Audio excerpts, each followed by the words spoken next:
Screenplays, movie reviews, and news podcasts. Sometimes we talk about video games and TV, but that's only if you're a good boy or girl or gender nondescript. This week we saw Hobbs and Shaw and Quentin Tarantino's new film, Once Upon a Time in Hollywood. Joining me to talk about those two films are the beautiful Taylor and the well-endowed Kitt. But first, before we get into those reviews, I want to talk about a couple trailers, movies I'm excited for this year, that kind of thing. Mm-hmm. First off is Gemini Man for me. I'm actually, once summer starts, I get in full big budget, like blockbuster schlocky action movie, summer blockbuster fun times. And I'm like unapologetically there, which you'll hear about later when we review Hobbs and Shaw. You were getting bouncy at the trailer. Yeah, I'm excited for it. I like Will Smith a lot, and it looks like he's going to be able to be Will Smith a little bit in this movie. The only thing I can think about when I watch that trailer is how fucking amped would young Will Smith be if you showed him that he's, like, fighting himself in a movie? You know? That's the only thing I can think about. That's true. I mean, I don't think, for the record, I don't think it looks like it's going to be any kind of game-changing action. It's not going to be the film of the generation. No, it's going to be exactly what... Yeah, but I think it's going to be exactly what it looks like. Because it's Ang Lee, and it's Will Smith, and also Mary Elizabeth Winstead. The sequel should be Will Smith fighting all of the clones of him that have, like, didn't come out correctly. So, like, yeah. Like armies of Will Smith with 3 arms. Will Smith... with, like, 8 eyes. I think there might be a little bit of that in the movie. Spider-Smith. You see that one guy... Spider-Smith. That one guy who's, like, wearing that big face mask has, like, Will Smith's eyes. What? I didn't notice that. Yeah. Ooh. I don't know why the aspect ratio is off for that trailer, though, every time we see it. I didn't notice that either. Yeah, it was 4:3. Everything else is... Never mind. 16:9. Yeah, that. I'm more of a 22:9 guy myself. Oh, God. Oh, man. All right, well, there's that one. There's another one that I'm excited about, but I don't know about the other two Masterminds. Hide and Seek is, I think, what it's called.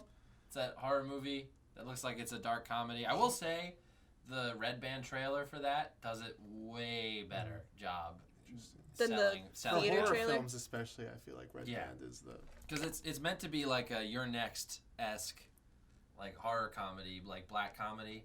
That's kind of like making... a Tucker and Dale versus Evil style? Sort of. Your Next was much more like, this is grim and this is serious, but also there's some funny moments. You got a little bit of that in the trailer where they're like, we need to find her, and then literally she just pops out from behind like there's her. that, and then there's the bit where it's like, I found her, she's over here, and then the chick gets shot in the face with a crossbow by accident. Okay. Like this. It's so hard to judge horror films by the trailer. Oh, you're absolutely right. You're absolutely right. Because they can't give away all their twists. I still remember thinking that the new It trailer looked... I was like, that movie's going to tank. And then it ended up being one of the biggest horror films. Of all time. Yeah. Good call, Taylor. Yeah. Well, I'm excited for that one. I'm looking forward to reviewing it for this. Is McMurray's wife from Letterkenny in that movie? Because I love her. I don't know the show. Sorry. Do you know what I'm talking about? No. Or you don't watch Letterkenny? No. Okay. No one watches Letterkenny. Letterkenny. Fuck Except for you and Pre Malone, our friend. His name is Malone, and we call him Pre Malone because Post Malone is taken. I want to check and see if she's in that movie. All right, cool. Any other trailers that you can think of? Cats. Any other trailers that you can think of that we could talk about? That we watched today? That 1917 movie looks fun. It looks like it could be cool. I like the way the cinematography looks like it's nice. That shot where he's running along the beach, or not the beach, but the field, and everyone's running the perpendicular to him like across no man's land, and he's running along no man's land. I like the way that they introduced the title where like it's slowly closing in on him, then you realize he's in the one. I thought that was cool, whoever's making the trailer. Yeah, good job, guys. Don't forget. That was clever. Oh, sorry. I have 2 things to say. What? One is in the 1970 trailer. Who's that guy who's got like the crazy facial features where he's just really Oh, he's from Captain Fantastic, and he always gives me like eerie vibes every time I see him. Anyway, he was also in Kingsman. Was he? Yeah. Oh, I don't remember that at all. Anyway, It's been years. and then also Jojo Rabbit. Oh yeah, Jojo Rabbit. That looks real good. It looks real that good. Looks so good. I'm so keen on it. It's do you know that one? I did not. Oh. Taika Waititi's new film. he What's plays. he done? Well, it's. Is that serious? Yeah. Oh, Thor Ragnarok. I have not seen. What We Do in the Shadows. I have not seen. Oh boy. He's pretty huge. Mm-hmm. Yeah. Scarlett Johansson's in it. She knows that. ScarJo? And I don't know nothing. I'm the person on the movie podcast who doesn't know nothing. Yeah. I'm the control. Yeah, How the tables turbled. Correct. But anyway, he's this guy. I think he's a Kiwi. Yeah, he's a New Zealand based director who's had a bit of a. You could be showing me a photo of any man, and I would believe you. Sure, but he's done a bunch of films. He did Endgame? Well, he helped with Endgame. Green Lantern. Yeah, that's not great. I have seen that. But I'm going to adjust my expectations according to that one film. Don't do that. But no, it's great because he plays the. Basically, it's about this kid who was at like a camp. It looks like a summer camp or like a summer Boy camp. Scouts. Yeah, like a summer camp. But he has a imaginary friend, and that imaginary friend is the one, the only Adolf Hitler. I have seen the trailer for played this. by Taika Waititi. I see. Okay. Brown New Zealand Jew, which is hilarious. In and of itself, that's hilarious. I'm excited for that I'm one. very That's excited a good for call. that one. It was a good call. I'm very excited for that one. I'm sure we're missing something real good. Cats. No, I don't wanna think about it. I don't want to think about it, Taylor. Okay, everyone was freaking out about it, and I hadn't seen it yet, and I was like, it can't be that bad. Mm-hmm. You know, like I was like, the internet loves to take things out of proportion Yeah. and make a joke out of everything. It can't be that bad. And then I watched it, and it was completely justified, and I was like, a lot of this makes me extremely uncomfortable. Mm-hmm. I hated when all the little ones were running up the stairs. And then when she's banging the silverware, I also am unsettled because I actually haven't seen OG Cats. So Taylor brought up a point that I thought was pretty good regarding this one. I've heard from people who have seen Cats and enjoy it that's just that, like, they're like, yeah, that's Cats. It goes along with it, and it's like it looks weird, like a Tim Burton a cat. thing. It's like it's just. Well, they use costumes on Broadway. Costumes would probably look better than I feel animated like hairs. I just can't imagine how there was somebody who was like, no, clearly the way we have to go is not costumes, but we have to CGI everything beginning to end based off of reference. I just don't get how that's the better option. Why don't people understand that it's cheaper and also way cooler to use practical effects for things? Well, I think they were hoping... Because not always. No, it's not always. Why not always? Well, for example, District 9. Yeah. Is that the film I'm thinking of? The shrimp people? Yep. That would have looked... It looked great with the CGI characters. Mm-hmm. Sometimes CGI characters can look great. It's all about how you use them, though. Like, Yeah. that was a found Planet of footage. the Apes. Yeah. The new ones in particular. Incredible. There were points where I'm like... That's a real monkey. That, like, Really? the hardest thing to do... We're going to watch those. Okay. Yeah. What's so insane is it's so hard to, like, get close up with CGI models and still But have you believe not it? betray that it's fake. And But then they you nailed watch. it. Then you watch the close-ups of Caesar's eyes Yes. as he's processing something horrible or whatever, and you see, okay, that's just Andy Serkis. That's just it, yeah. That's just Andy Serkis So- as a monkey. It is this, like, it's a tool that you can use. Yeah. Like any other filmmaking tool. But just because you is- can It's often overused now. doesn't mean you should. Yes, and that's Okay. where we are with Cats. It's I like see. It just... they thought it was like, hey, let's do Cats. Do you want to hire a bunch of pop stars and musicians that are big names that'll get people to go see it? Sure. How are we gonna do the cat costumes? Costumes. Ha! I got a buddy with a computer who'll take care of all of that. When they're acting, Mhm. are they running around in those ping pong suits? Probably. Yeah, I would probably guess in order to get accurate. But The is way it- that they is move... it motion cap though? The way they move makes me think it is, because there's like this weird airiness to their models when they're moving that it Points to betrays. poorly rendered motion cap. It's not poorly rendered. It's just that's just what happens. Yeah.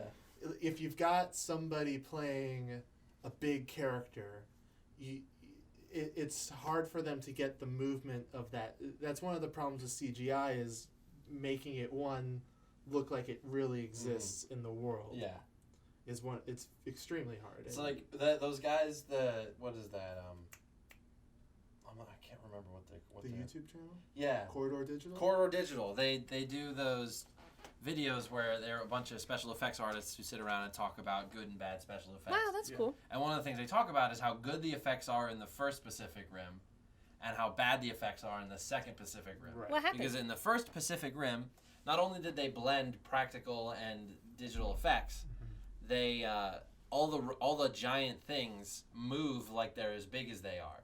But then they have a scene in the second Pacific Rim where you have a bunch of robots and they're moving like normal people.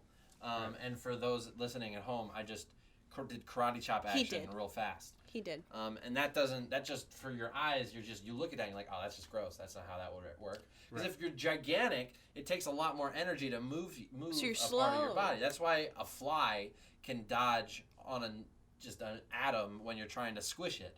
But then something our size, you know what I mean? I did not know that. Have you seen Honey, I Shrunk the Kids? Yeah. You know when? Well, okay. I appreciate your scientific You know when they're shrunk reference. down, they're still moving around. They're clearly on a green screen. Yeah. But the opposite is you don't want them to be moving at normal speed when they're big because things that are smaller move faster, things that are bigger move slower. Yeah. It's just that's how scale works. Yeah. It won't necessarily cover more distance. Faster, And that scene in the trailer, in a micro area, it'll move. I faster. see. That's why flies can zig around and it's hard for you to get them. And you're like, goddamn fucking bastard, get out of my fucking house. Exactly. Pretty much, yeah. Okay. And there's a particular shot. This is very intelligent. Really awful trailer. There's a particular shot in the Cats trailer where I think it's James Corden's character when he's like, "Here we go." Yes. Does a flip into a trash can.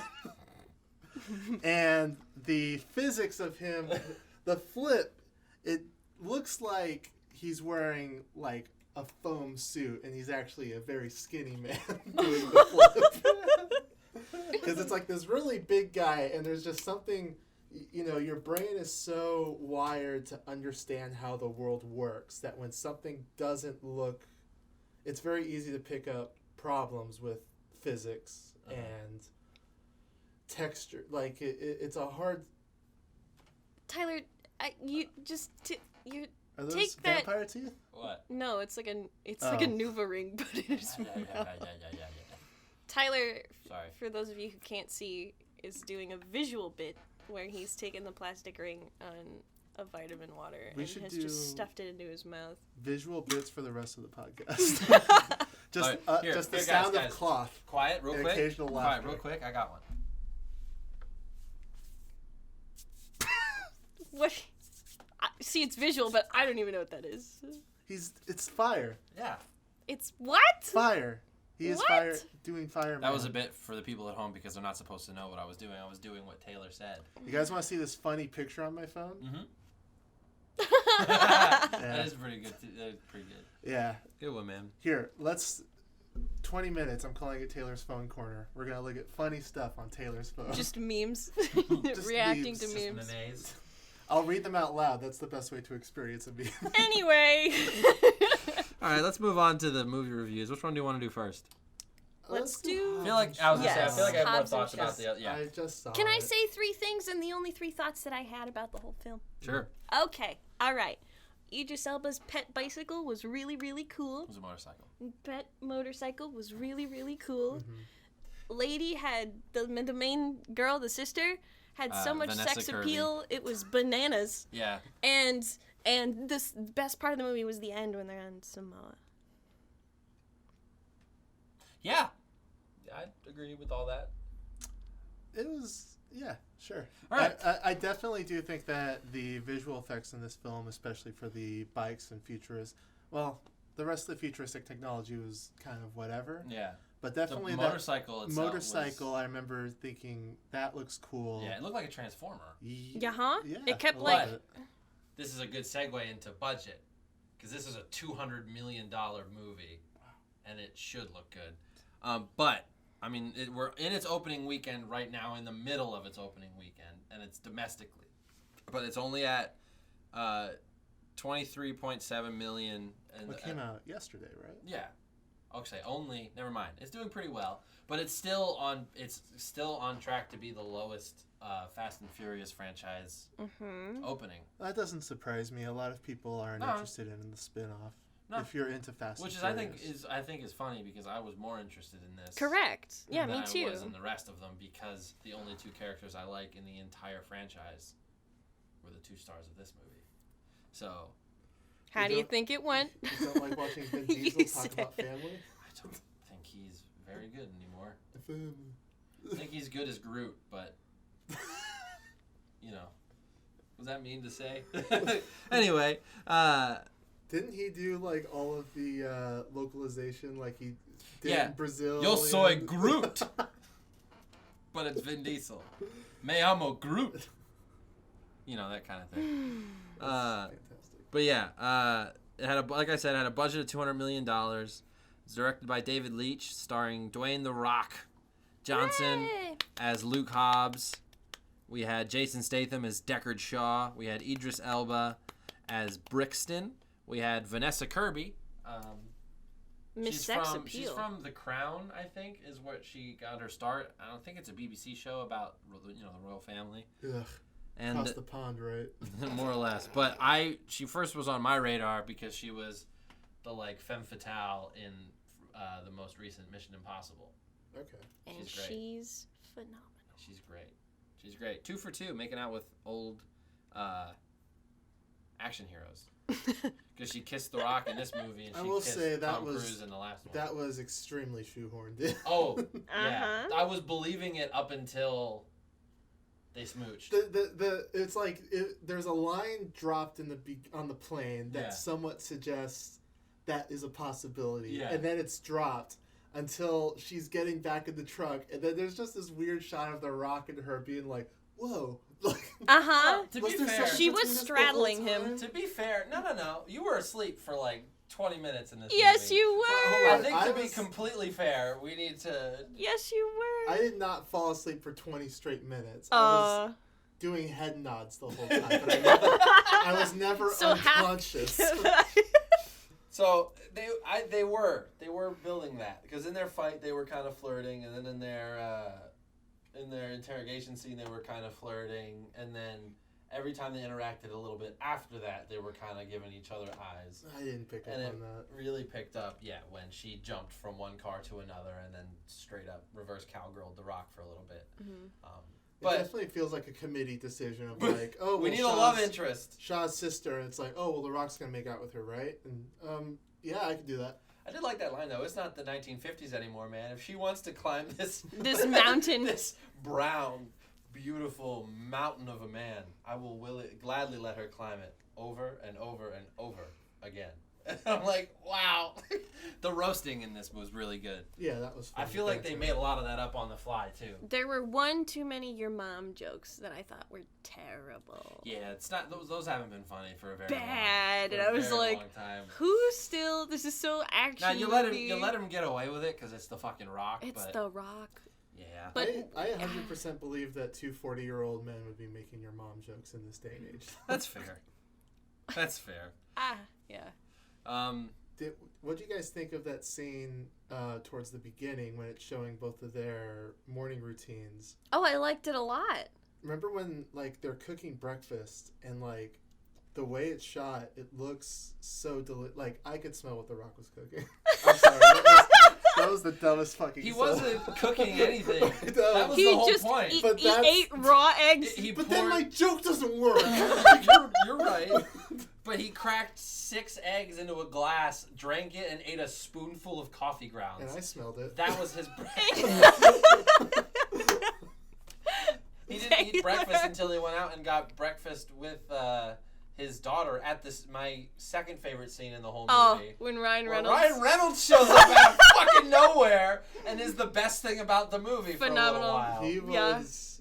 I mean, it was 100% they probably had already shot a significant portion of the film, and someone was like, "We need a funny man." Yeah, let's get Ryan Reynolds to just be awesome. I think he just did all of that. He just did it. And then later on, they were like, "That's hilarious. Let's put a tattoo on you." And like, you know, like. Oh my god, it was separate so good. scenes where he's by himself against nobody else. Yes, and he's just like on the phone with some other dude.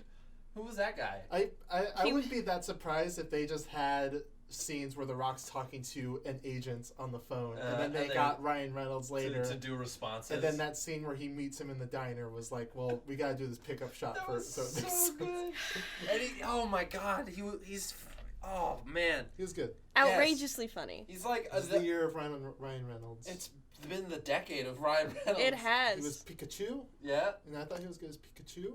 I still haven't seen Me either. I wanted to, but I know. I don't even know. I didn't.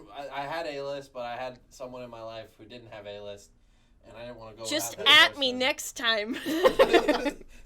You fucking dillweed. I don't know what you're talking about. I got it for you. I spent $23.95 on your ass. You did. Is it You're welcome. $19.95 a month? Yeah. Yeah. Well, I guess that's like 2 tickets. What? Are you like disturbed by how much that is? It's more than Netflix.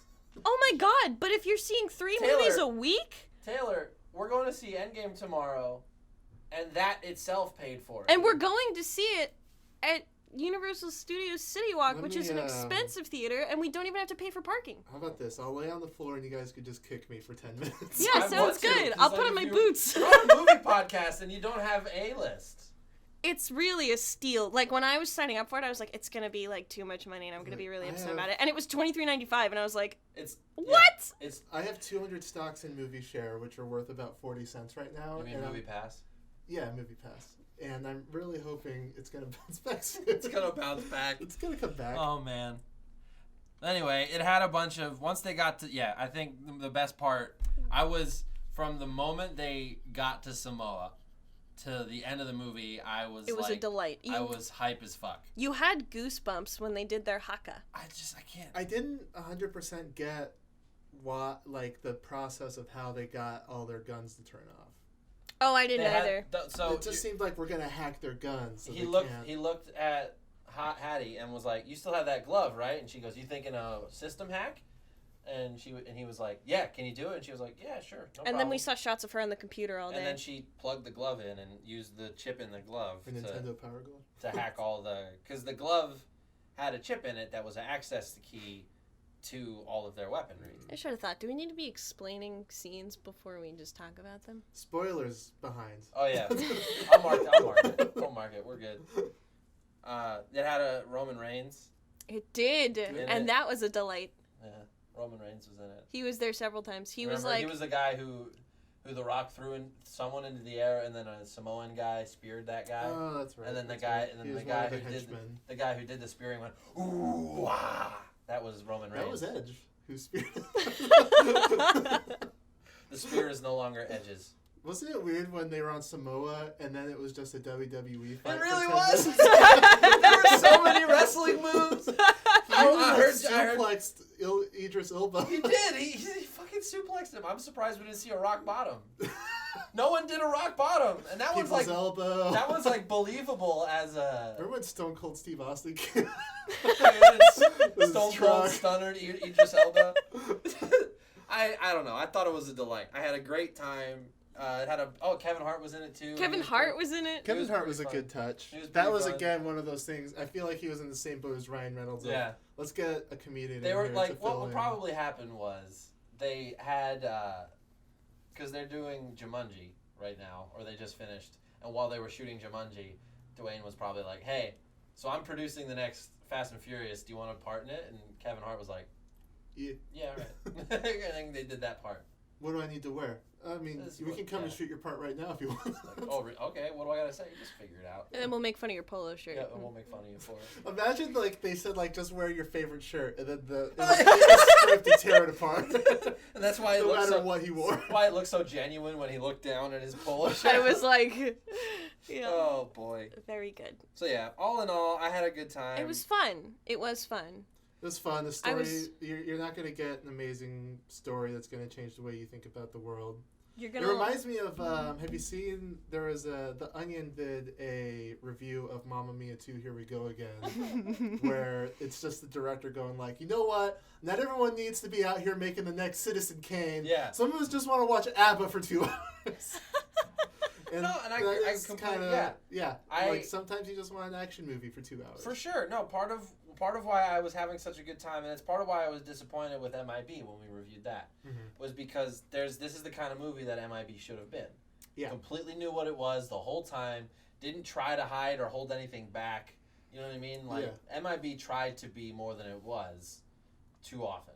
This knew what it was and gave us what we wanted. We wanted big burly men beating up other big burly men, and also a badass girl who's hot but is still a badass. And the villain was also really hot. And everyone's hot. Everyone's hot. Definitely a focus on the action. Yes. Which is fine. Yes. If that's what your movie is. And then when there was talking and dialogue, it was mostly Jason Statham and The Rock being really good at roasting each other. Right. Until that really touching part at the end, where Samoan grandma got to meet her Samoan granddaughter, and I teared up a little bit. Yeah, yes, that was I was like, good job, movie, for actually emotionally moving me. Having a poignant scene. That was pretty poignant. It was good. Did The Rock leave Los Angeles? What? Did Dwayne leave Los Angeles? Hobbs? Because he lived in Venice at the beginning. Yeah. I just saw Venice, and I was like, I know that building. Oh, you mean did he move to Samoa? Yeah. And I just think he was visiting. Or maybe he moved. What, destroy her educational career? Yeah. Let her leave Janice, who showed her Game of Thrones? I don't think so. Oh yeah, let's talk about that. There's a scene where Ryan Reynolds spoils the end of Game of Thrones without any warning at all, and it's hilarious because so many people are probably upset. Oh, they're probably I'd never seen Game of Thrones, so I was like, all right. Cool. That's a reference. I've never seen it either. Neither is Kitt. But to be fair, if you were watching up this far and you didn't know that's where it was going, it's my own fault. Cry Me a River. If you haven't watched it yet, it's my own fault. Yep, it's been out for almost a decade. You have had plenty of time. Almost a decade. So yeah, but anyway, it'd be like someone getting mad at the spoiling Sixth Sense or something. Something like at that, a certain point. You've lost your chance to watch this film. Yeah, you've lost your chance to watch this like it's the first What would time. you say is like the time frame to see a film? It depends on the impact. Like a Game of Thrones, a Harry Potter, a Marvel movie. Don't spoil that shit for like a month or two after. I say a year. Yeah. After a year, I mean, definitely as there's a gray zone. I'd say from 2 weeks to a year is kind of a gradient of gray zone. Yeah, sure. And it depends on the quality of the movie. Like MIB, fuck it. Who cares? Who cares? Okay, so the bigger the social impact. But something like Game of Thrones that's been building for so long. And the quality of the movie affect the level of spoil. Or like Endgame. You spoil the ending of that without warning people, that's kind of fucked up. If someone's in a coma, then special rules apply. Yeah, for sure. Oh, also, that's one thing I wanted to talk about in headlines. Is Comas? all the upcoming... Comas. All the SDCC... San Diego Comic-Con. You can just say San Diego Comic-Con. I started saying S, and I wanted to... But yeah. They should make a Conan film. What? With Conan O'Brien. They should. Where he's a superhero. He's phenomenal. All right, why not? I love Conan. Make him Spiderman. Let's take a pause. Let's pause real quick on... Cut. No, not cut. But pause on the movie reviews to talk the upcoming slate for Marvel movies. And I'll handle it. Yes, sir. So first up, May 2020 is the Black Widow movie. It's going to be a prequel. I think they said it takes place between Civil War and Infinity War. Okay, so still ScarJo. Yeah, so it'll still be ScarJo, but I think what's going to happen is it'll be split. So it'll be part ways a prequel, telling a story of Black Widow and then part ways during. But half of it will also be the new Black Widow being trained by someone who is relaying to her all the old stories or something like that. Okay. Because you need to make a new Black Widow, they need to pass it on to one of the follow-ups. That one will be cool though, because another female-led Marvel movie. That's really dope. Progress. Then after that, in November, we have the Eternals, which look up the cast to that. It's kind of ridiculous. It's got, just off the top of my head right now, it's Angelina Jolie, Kumail Nanjiani. What? and some other big names, but they're playing the Eternals. I don't know how you have. I have no idea what the Eternals are. So in Guardians of the Galaxy, there's a sequence where the Collector is talking about what the Infinity Stones are and what they do, and you see this gigantic guy. Oh no, that's a Celestial. My mistake. The Eternals are something different. Ignore me. My mistake. Are you sure? Because it has people you're talking about. No, I know. No, what I was just saying. Oh, sorry. This is right. But this Selma is the cast. Hayek. Oh yeah, Richard Madden. He's a Game of Thrones guy. Wow. That one's pretty cool. That's wow. Then we have four Disney Plus shows releasing in the spring of 2021. Oh, that's it. So they're going to be originals just for their streaming platform? Yeah.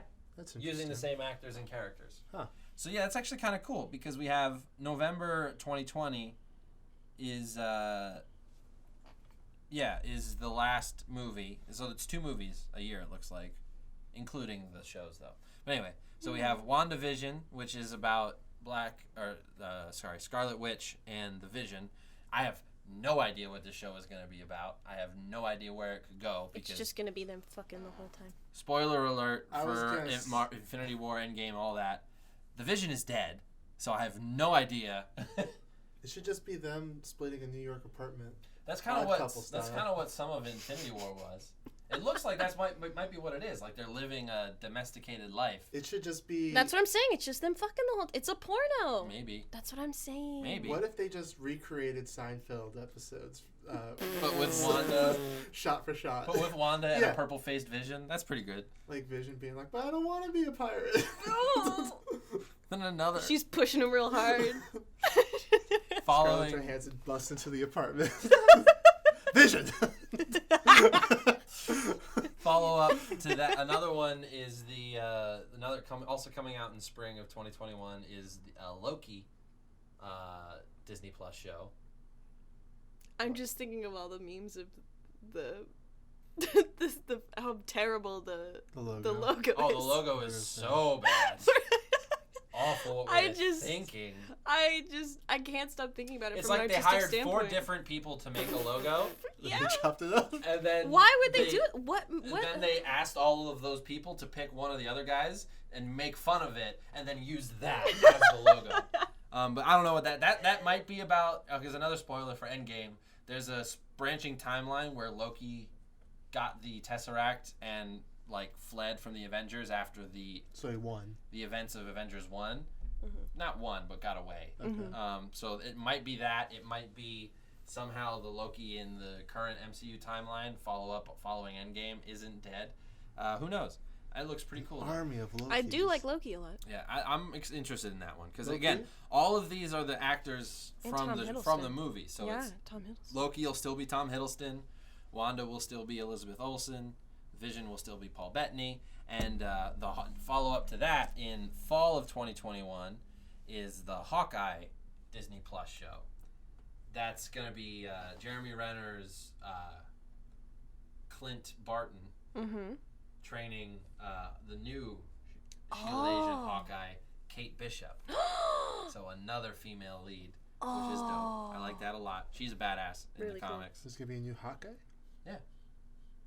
Yep, because Jeremy Renner can't do it forever, and Jeremy Renner's character Clint doesn't want to keep doing it, especially not after what happened in Endgame. No, he's over this shit. He's And then we have after that the one I'm the most excited for, Falcon and the Winter Soldier, which is going to be about Falcon and Bucky. the Winter Soldier and Bucky, but it's Falcon trying to take over.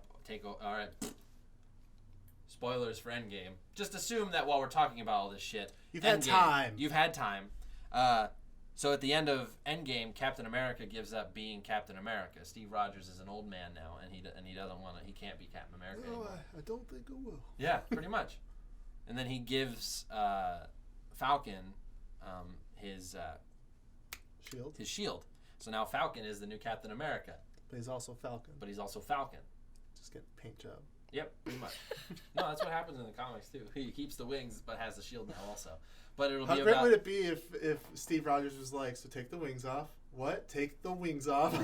You have to be me. You now. heard me. But I don't have the serum. Inject be this. me. Is this a vial of my blood? Now we're just two guys injecting stuff on a park bench, man. This is weird. Oh my god. Well, no, I'm really excited about that one because it'll be about the two of them kind of being a dynamic duo, I think, solving problems. And I'm excited because I think it's going to be a little bit more like the movie The Winter Soldier than any of the other ones. Which I liked. That one's my favorite MCU, I think. That one or Ragnarok, but they're two very different movies. But anyway, I'm excited about that one because I love Sebastian Stan and Anthony Mackie. So that'll be really cool. Woo! But then we're back. Now we're back to movies. In February of 2021, we have Shang-Chi and the Legend of the Ten Rings. That sounds dope as fuck. Is that the Doctor Strange one? No, that's the Shang-Chi movie. So sorry. Shang-Chi is the best. What? I thought the Doctor Strange one didn't have a Doctor Strange name. It does. Oh. I'll tell you about it in a second, but guess sorry. what? It's called Doctor Strange and something. Oh, no. Sorry. But, what am I thinking of? Doctor Strange and the Shang-Chi movie. No, sorry. What am I thinking of? Doctor Strange and his cool friend Shang-Chi. So this one's really cool because I don't remember the man's name. I do, but I don't want to mispronounce it. But the actor who is playing... Let's go for it. The actor who was playing Shang-Chi a while ago tweeted at Marvel about Thor and how in the movie. And was like, yeah, he's great. You guys did a good job with... hang on. What's his name? What's his name? What's his name? What's his name? What's his name? What's his name, Tyler? What's his name? Tyler. What's his What we name? know so far. Tyler, you gotta stop being a ghost horse. Anyway. Will Ashton. No, it's not. I promise it's not.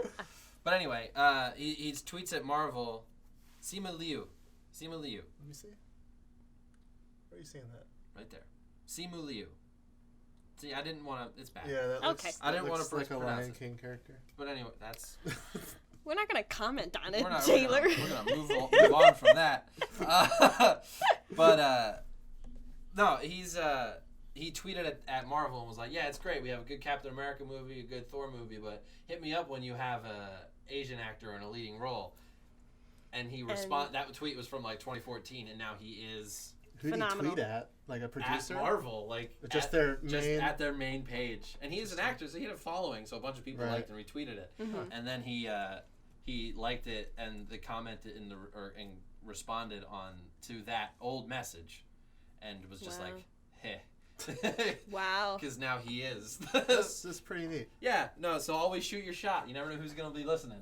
But I'm excited for that one because you remember that Iron Fist show that was ass? You don't have to see it to have known it was ass. Iron Fish? Fist. You said I remember fish. seeing a trailer. It's one of the Netflix shows. It's really bad. It's like the character of Iron Fist is kind of problematic because he's existed in a time where this character existed. But basically, he was just a white dude who's the best martial artist. Oh, is it a Tom Cruise situation? It's that, but it's an excuse to like get into all the like Chinese culture and karate and martial arts and all that and all that stuff. But our white guy is our view in, right? So it's maybe not great. But this Shang-Chi is a way to get into that world in the movies without having to feel all white guilt about it. You feel like Doctor Strange is that? No. He's a little... Not really. It's like a kind of martial artsy thing. He goes to Nepal. That's about it. Speaking of Doctor Strange, the Doctor Strange and the Multiverse of Madness billed as a horror movie in the mainline MCU. That sounds real fun. That sounds dope as hell. I don't think it will be, but it'll be. I mean, there are a lot of good. They should go for it, man. Maybe. Dope. Doctor Strange horror film that's rated R. I would be there opening weekend. Yeah, fair enough. Yes. That'd be really good. Excited about that one. Don't know a whole lot about what's up. So amped. And then after that is one thing that most people are the most interested in is the what ifs. It's going to be the first line of of animated things in the MCU proper. So it's like it's not something that's emulating the MCU. Got it. It is the MCU. Got it. And basically, no, they're what ifs. Don't get it. Okay. You lost me. You don't get it? Parallel universe type situation? Kind of, yeah. AU! So, like, what if Iron Man... So, one of the first ones that they're teasing is what if Peggy Carter took the super soldier serum and not Captain America? Oh, it's fan fiction, but for realsies. Kind of. Sort of, Is Miles Morales going to show up? Hopefully. A lot of people are hoping that. Spider-Ham? Maybe. And that one will be really cool. I would see a live-action Spider-Ham movie. I think a live action. I think a lot of people would. And then after that, and this brings us to the end of the announced Phase 4, that's November 5th, 2021, Thor, Love and Thunder, which is... I'm sorry? Thor, Love and Thunder, which is Taika Waititi's second Thor movie. That's the guy that did Ragnarok. Yep, that's and that other movie we were talking about, Jojo Rabbit. I'm really excited for that because, Love like I and said, Thunder. Ragnarok is probably tied for my favorite MCU movie. Yeah. Sounds like an album. Yeah, it's Jane Foster's back, so Natalie Portman's back. Get out. Oh, is this Lady Thor? This is Lady Thor, Love and Thunder. A lot of people are hypothesizing that Thor might be fast approaching unworthy Thor, because he was still worthy in Endgame, so he was still able to lift Mjolnir. But then what happens? Well, basically, some shit happens in the comics. There's some shit happens, and he does not believe himself to be worthy anymore. So he. If you don't believe yourself worthy, you aren't worthy? Well, more or less, he abdicates the position of the Thor, of the God of Thunder. He still has all his Asgardian. He just wants to hang out with the power. Guardians of the Galaxy. No. In the comics, he goes on this soul-searching journey across the cosmos to try to figure out how to be a better dude. And while he's gone, Jane Foster takes over as Thor. And what makes her worthy is in the comics she has cancer. Oh. And when she Thors up, because she's just a normal human when she's not Thor, but then when she calls Mjolnir and becomes Thor, she becomes Asgardian because the powers of Thor channel through her, and it cures her cancer. Get so she could out. She could stay Thor all of the time and abuse the power, but what makes her worthy is that she doesn't do that. So what happens when she isn't goes Thor back- anymore? she goes back Does she to go a- back to having cancer? She goes back to a human with cancer, yes. That's I mean, she's kind of buying time with her hobby. Sucks. Eventually it gets solved, because in comics everything gets solved. But yeah, I'm excited for that one. I Wow, might have golly. butchered that Lady Thor story. I haven't read it, but I know the basics of it. But anyway, that's We're the not end a comic of the, show. That's the end of the what? I said we're not a comic show. I know, but I might have butchered that story, and someone listening might know better than me. So, sorry if I did that. But yeah, that's the end of the just announced SDCC Stuff. Marvel announcements, which I think is pretty cool. Thank you guys. Thank you guys for tolerating me while I talked about all That's that. not toleration. I'm excited too. I'm excited for Some all of those it. seem cool. Yeah. Toleration. And it sounds like now that they've gotten to the overall story, they paid off all their movies with Endgame. It looks like they're okay with taking some chances. You know what I mean? And doing some interesting, weird stuff. Yeah. So we still don't know. They've confirmed that they're definitely going to do a Fantastic Four movie sometime soon. Oh golly. And they've confirmed that the X-Men are going to make it into the MCU eventually. But since Dark Phoenix just came out, and there was the public's opinion of X-Men is, oh, you mean that piece of shit movie with the chick from Game of Thrones? That's everyone's opinion about X-Men right now, so they're going to let it rest for a while. Mm-hmm. But there will be X-Men in the MCU, which I'm excited about. And we know there are other movies that are on the slate that weren't officially announced. Like, we know there's going to be a Guardians 3, but James Gunn is currently working on Suicide Squad 2, so they have to wait for that to be finished for them to start making that. Oh boy. Well, James Gunn making that makes me hopeful for it. Yeah. I don't know, man. I can't remember the last DC film I saw. Well, I guess Shazam was alright. Yeah, Aquaman and Shazam were great. I didn't see Aquaman. Aquaman was great. I saw neither, and I wish I saw both. They're great. Shazam was fun. I really like the guy. I think Shazam is a better movie for most people, but because I love Jason Momoa so much, I like Aquaman better. But anyway, we're not talking about those right now. We're talking about Once Upon a Time in Hollywood. Woo! Quentin, I like feet so much, Tarantino. Okay, I feel really bad about what I said in the theater. What did you say in the theater? We were sitting there watching, and you leaned over to me and was like, and it was the scene. It was like feet had been like around. Spoiler alert for this whole movie. Just a heads up. Yeah. A whole lot of feet. So feet had been like around, but it wasn't like overkill yet. And so when you leaned over to me and was like, Quentin Tarantino has a foot fetish, and I was like, oh, I know. And you were like, it's really bad. And I was like, it's okay. He's being subtle about it.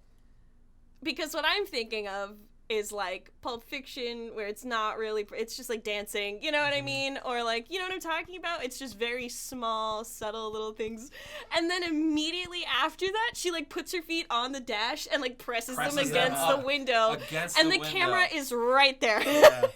And I was like, fuck. And then the scene after that is when she's in the theater and he puts her feet up on the seat in front of her. And that's like half of the shot. And I was like... Sorry. No, you're right. It was distracting. You're completely right. The feet were bigger than like the heads of the people on the camera. It filled up half of the screen. Played second fiddle to some woman's feet. Yeah. In the scene. Yes. Anyway, we're moving on because I actually really liked it. It was phenomenal. Can I get into the actual metrics of the movie real quick? It was, like I said, directed by Quentin Tarantino. It had a budget of $90 million, and so far in the box office, it is sitting pretty at a $64 million domestic gross. So it'll make its budget back. Not doing awesome, but it's definitely the best opening for a Tarantino movie ever. Yeah. Yeah. That's pretty cool. Cast, I mean, you if you're interested in a podcast about the movie, you know who's in it. It was Leonardo DiCaprio playing Rick Dalton. You had Brad Pitt as Rick Dalton's stunt double, Cliff Booth. You had Margot Robbie as Sharon Tate. History people will recognize that name. I didn't at first, and I hated the movie at first because of it. And then I realized who it was, and I was like, I'm a dumbass. And then I retroactively loved the movie. And we had Emile Hirsch as Jay Sebring, Timothy Olyphant, Dakota Fanning, Bruce Dern, Luke Perry, Damian Lewis, Al Pacino. There were a ton of people in this movie. Yeah. There were a ton of people in this movie. Bruce Lee. Not really Bruce Lee. He was good, though. He did a good Bruce Lee. He was really good. He did a good Bruce Lee. But yeah. That was a good scene. I was floored. When it cut back to him on the roof, he's just like, yeah, fair enough. Anyway, one of you guys want to do like a brief spoilery summary? Yes. Okay. Rick Dalton is an actor who is nearing what he believes to be the end of his career because he's just typecast all the time as a villain for Western movies and Western shows. He's a very successful. Was he a protagonist of that one Western? He was the main character in a old syndicated bounty hunter. Cowboy show called Bounty Law. Yes. But that's all anybody knows him as. Yeah, and he left that show to go have a movie career because he wanted to be an actor proper, and now after that it hasn't gone exactly great, and he's definitely not a leading man anymore. Yeah. In his mind. Yeah. So it's his struggle with that, and also it's an alternate to the Tate murders, which were committed by. It's an alternate telling of history. Yeah, it's like a Inglourious Basterds. Yeah, similar to yeah. Where it retells the Charles Manson murders. Yeah. Because this whole time Margot Robbie plays Sharon Tate, who historically was a victim of these murders in our timeline, as well as the other people, in the movie that are introduced. But the whole time I'm thinking, like, why are they paying so much attention to Margot Robbie's character? Why are they making us love her for no reason? I know. Why are they making us feel like sympathy and pride and happiness for this person? I don't understand. And now, and then after the movie, Taylor was like, but this is the Manson murders. And I was like, I'm such a dumbass. I said to Kitt, I was like, I didn't want to let on that's why I didn't like it, because I was so embarrassed I forgot that I completely missed that. Mm-hmm. Retroactively, it's great because the whole movie he sets up, because that's really the whole plot. Like, it's hard to subverts your expectations of it just being a retelling of the Manson family murders. Yeah, in a beautiful way, and that I don't want to spoil because I think that's really great. You don't want to spoil it? No. Right. I thought this was a show all about spoilers. No. That I don't want to spoil because I think going in raw. You want to do that. Although I will say, it would probably make your appreciation of the film just go through the roof if you did a quick little wiki read of the murders. Yeah. Watch a little documentary. Go in knowing about the murders, and then you'll be like, wow! Like you'll be like, this is great. Everything. It was surprisingly really accurate. Yeah. Everything was pretty on the nose. Tarantino don't play. No, it was fantastic. Even some of the action scenes, I was like, that's what's in the investigative report. Like, Yep. It's like it was beautifully shot. Yeah. Was incredibly well acted. Mm-hmm. Was funny as hell at a so lot of points. Good. They did an amazing job making LA look like it was in the time period. Yeah. Didn't they actually like close down sections of LA and then recreate? And they hung up those old signs and stuff. Yep. Some of them they didn't need to hang up the old signs, like Amoeba. They just left still it. The same sign, and then Amoeba wasn't there in the 70s. Oh, you're Amoeba right. was built in 2001. Not Amoeba. The Capitol Records. Yeah, that one. That one was there. It's like all that stuff doesn't need to change because it's been that way. A part of me was looking for Amoeba. I'm like, if you put it in there, I'm gonna call you out for Oh my god, that's funny. No, I had a fantastic time. I didn't see his last movie, the Western. Hateful Eight? Hateful Eight. Check it out. It's great. I didn't see it. I don't know why a lot of people don't like it. I didn't see it in theaters. There's this great scene where... Oh, but you've seen it. Yeah. The girl that's being... The girl that's being brought in from the bounty is playing the guitar. And smashed the guitar. And that was not the replica that he was supposed to smash, but the original one of a kind. He almost threw up, when he found that out. But if you look at the actress playing the woman, you can see her like look over at like the crew. Like there's not supposed to be someone over there. She looks over like what? She even goes like she even like it's a like very blurts solid. Out. If you didn't know that, you'd just be like good reaction. But if you know that, you're like, oh, she broke character there. I just want to be like that for her, you know. Not great. It's a great story. But we're not talking about that movie right now. Yeah, sorry. What was your favorite part without spoiling stuff? Shit. Because I can't tell you my favorite part without spoiling it, which should tell you guys what my favorite part was. Yeah. Yeah, I know what it was. Yes. Oh, actually, I was thinking of something else. Oh. What did you think it was? I thought it was... Oh, no. Because I remember being in the theater and seeing they're doing hand motions and like charades to simulate the scenes that they're talking about. So because when he comes You're out welcome, of the honey, listeners. with the and then does the and then she's like oh great. Crap, I said she spoilers.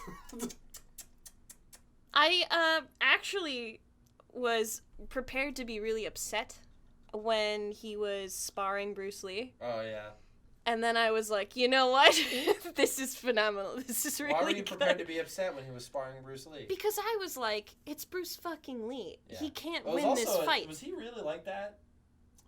I'm sure it was like over-exaggerated for comedic effect. I've heard that he's extremely charismatic and was like, he could just like bewitch anybody that he came into contact with, and I think that could be interpreted as like really I think cocky. They were playing with it just for the sake of having a little fun. Yeah.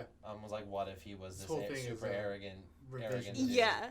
That scene was fantastic. That was probably my second favorite scene. It was like, Brad Pitt was my favorite thing about the movie. Oh yeah. And his dog. The whole scene where he's feeding his dog is like nothing worthwhile comes out of the scene, but it's so much fun to watch. Yeah. For some reason. Yeah. It's like 15 minutes of him driving home to feed his dog, and it's fantastic. He feeds his dog, but it's phenomenal. And everything goes exactly the way it's supposed to go. Yeah, there's no comedic mischief. There's no conflict. He just feeds his dog and makes macaroni. I thought it was kind of funny that he ate the macaroni straight out of the pot. I do that too, though. Well, get a bowl. No. Why would I make another thing dirty when I'm going to eat the whole pot Because anyway? We're living in a society and you're trying to tear down the walls. Nah, man. I sometimes make it with a small wooden spoon and then use that wooden spoon to eat the mac and cheese. You're the reason people don't use their blinker on the highway. Can we thank the actor who played who was Brandy the dog real quick? I feel like we should. Yeah, let's give a round of applause. Yes, her name is Sayuri. She did a wonderful job. Was it one dog? They didn't have multiples? I asked for a round of applause. And now it feels condescending. All right, stop. We're audio recording, man. You're going to spike the levels. Anyway. Good job, Sayuri. You did wonderful. She got to kiss Brad Pitt. I'm sure lots of people are jealous. Yes, I'm jealous. It's interesting they just had the one dog. Usually they get multiple. Yep. In Pet Cemetery, they had like 5 cats. What? Really? Oh. Yeah, but it's easier to spoof a cat than a big old buff, well-trained It was a pit bull. very specific-looking dog. Yeah, big old buff, well-trained pit bull. I love the mic real close to her so you can just hear the... Yeah, the whole time it was great. Well, she's licking her chops, getting ready for her food. So good. Which, that dog food looked pretty good. What? I don't know if I agree with you on that one. Can I say something? He pulled out 2 cans, and for a split second, because he lives in a trailer, I was like, is he going to eat I one of thought the the same thing when he pulled out the second can. I was like, is the motherfucker about to eat dog food? with The bond with his dog. The bond with his dog. It's good training, though, that he eats before she does. He did a really good job. We silence our phones on this show. We do. 2-hour parking, man. Is that No, up? Is it up? Yeah, but it doesn't matter. I park here for She hours if and I get a hours. ticket, Where'd you park? We gotta wrap it like up soon literally anyway. right in front. You're fine. Yeah, Totally you're good. fine. Anyway, Keep yeah. it Long story short, I really had a good time with both of the movies that we saw for this episode. Yeah, they were both really fun. Whereas for the last episode, I felt really lukewarm about both of them. Yeah. It's good, it feels good to be happy about movies again. Yeah. I'm excited for what's coming too the rest of the summer. Yeah. I would still say Once Upon a Time in Hollywood, I think I'd probably give like a 9 out of 10. Yeah, that's a good thing. Hobbs and Shaw. Oh, yes. Honestly, I feel like if I'm going to give it anything, it's probably like a 5 out of 10. 5 out of 10. It was fun, but it felt like a very... Weak. It was an above-average movie, but to me it was an... I'm never going to watch it again. Yeah, I might. And I wouldn't... Really? I'm not You going liked to it that tell much? anyone that Well, it they has all should those see it. elements that you super enjoy, so Yeah. it makes That's the sense thing. to me. I'm both very much not in the demographic for the Fast and the Furious movies, and very much And right in there. in there so hard. Because the I'm elements. the kind of guy who loves Wes Anderson movies and professional wrestling. Yeah. So like, Mhm. it's like, it's easy to appeal to me, but it's also hard to appeal to me. Yes. And movies like Hobbs and Shaw, for some reason, I really dig it. Because it had the English element, so there was some witty banter and, you know, all Hot that stuff. English women. Oh. The fucking, my favorite car on the planet, the McLaren, I think it was a P1, was in there. Love that. Yeah, Super Motorcycle was cool. I would give it, on my blockbuster scale, it's like an 8.5. I want to hear your scale, though. On my, like, weighted Personal personal scale? Yeah. Yeah, it's about a 7. Okay. Yeah, because it's definitely going to be watched again. I don't know if it's going to become one of my frequently rewatched movies, but I could definitely see... Gonna buy the Blu-ray? No. Okay. No, it needs to be like an 8.5 or a 9 for me to want to buy it. But I could definitely see a situation someday where it's like I'm scrolling through Netflix and I'm like, what's on? And I see Hobbs and Shaw. I'm like, fuck yeah. Yeah, might as well just And I'll put it throw on. it on. And I just sit and I watch have it. in the background. Yeah, it'll fall into the same category as like the Mummy movies. Okay, fair. which are Okay, like- that put it I into just- perspective for me. I had a rough day at work. I want to make some mac and cheese. I just want to watch Brendan Fraser fight some I onion. Yeah. want to think about a thing. Yeah, I just want to sit and watch something that'll make me go, Yeah. And that's kind of what this movie was. Yeah. Once Upon a Time in Hollywood, on the other hand, Is a rewatch on purpose. Is a rewatch. well, I loved it. It's a film. For me, it's Film. it's up there. It's about maybe it's an 8 on my personal scale. Fuck off. It's a 9. I gave it a 9. So that means on your personal scale, Hobbs and Shaw is only 1 point lower than... All right. Yeah, man. Art's just as important as fun. As entertainment? Okay.